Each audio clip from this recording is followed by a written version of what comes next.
திருச்சிற்றம்பலம். தென்னாடுடைய சிவனே போற்றி, எந்நாட்டவர்க்கும் இறைவா போற்றி.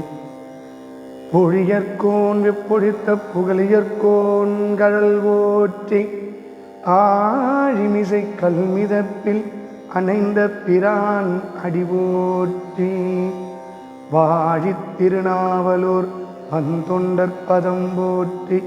ஊழிமலி திருவாதவூர் திருத்தால் போற்றி.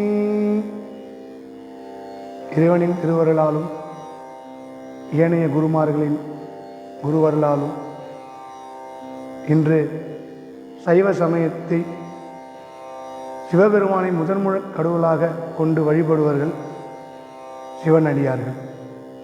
அடியார்களை இந்த பூலோகத்திற்கு அறிவித்த சுந்தரமூர்த்தி நாயனார் அவருடைய வரலாறு இன்று ஆடி சுவாதி.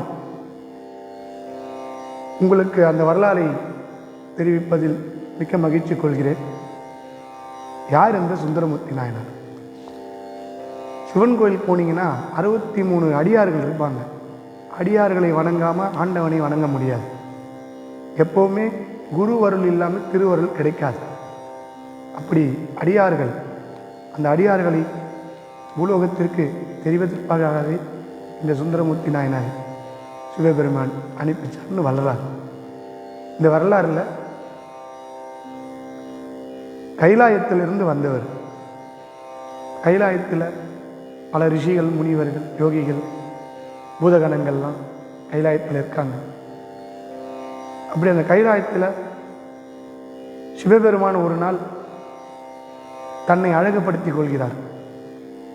அழகுபடுத்தி கொண்டு கண்ணாடியில் பிம்பத்தை கண்டு, எப்பவுமே நம்ம ஒரு கண்ணாடியில் போய் நின்று கொஞ்சம் மேக்கப் போட்டோன்னா லைட்டாக நம்ம கொஞ்சம் பார்த்துப்போம் எப்படி இருக்கிறோன்னு.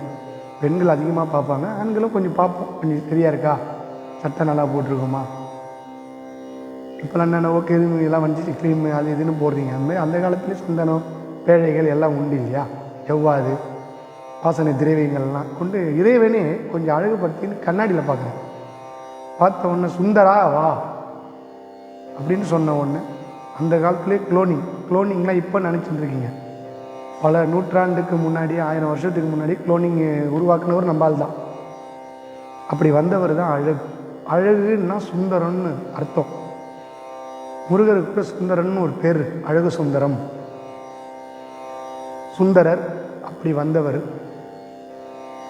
கைலாயத்திலே பல தொண்டுகளை புரிந்து கொண்டு அங்கே இருக்கும்போது நந்தவனத்தில் பூப்பறித்து கொண்டிருந்த 2 பெண்களை அப்படி திரும்பி பார்த்தார்.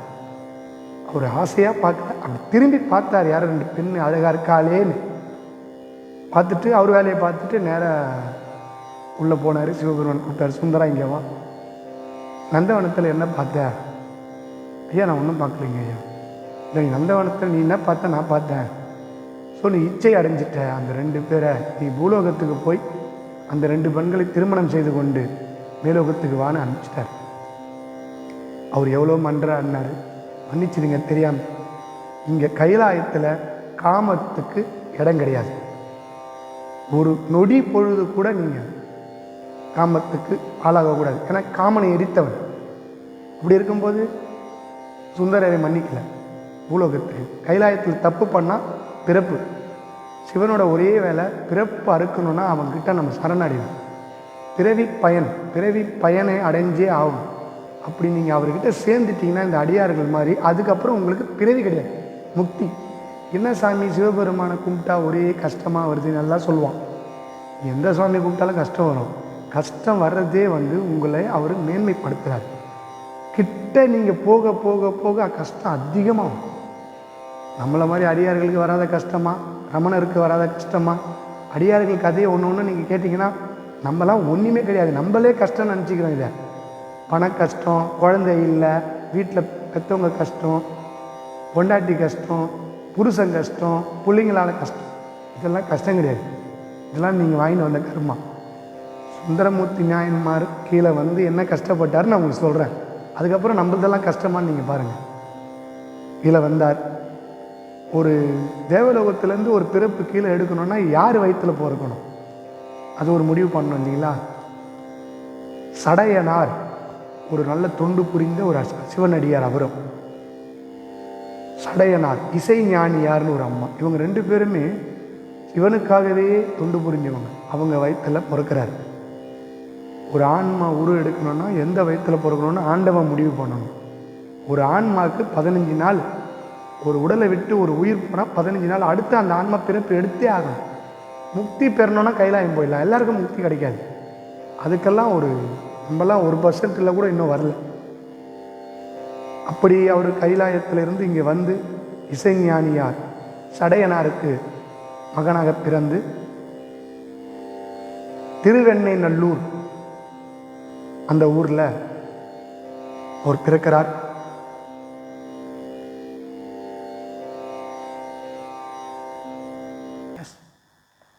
அப்படி சடையனாருக்கும் இசைஞானியாருக்கும் மகனாக பிறந்து திருவாதூரிலே பிறந்து ஒரு இளமை பருவம் வரும்போது ஒரு நரசிங்க முனையர்னு ஒரு மன்னர் இவரை பார்க்குறாரு.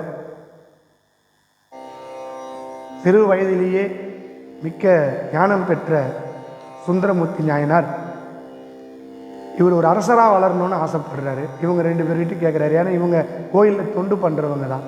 சாதாரண பெருக்கிற வேலை, பூ பறித்து போடுற வேலை, சில தொண்டுகள். சரி, மகனை வந்து அரசர் கேட்குறாரு அப்படின்னு ஒரு 14-15 வயசில் அரசர்கிட்ட கொடுத்துட்றாங்க, கற்றுக் கொடுத்துட்றாங்க. அந்த அரசர் நரசிங்க முனையர் இவரை வளர்க்குறாரு. திருமண வயது வருது. இவர் வரும்போதே ஆண்டவங்கிட்ட வேண்டின்னு வந்தார், நான் தவறான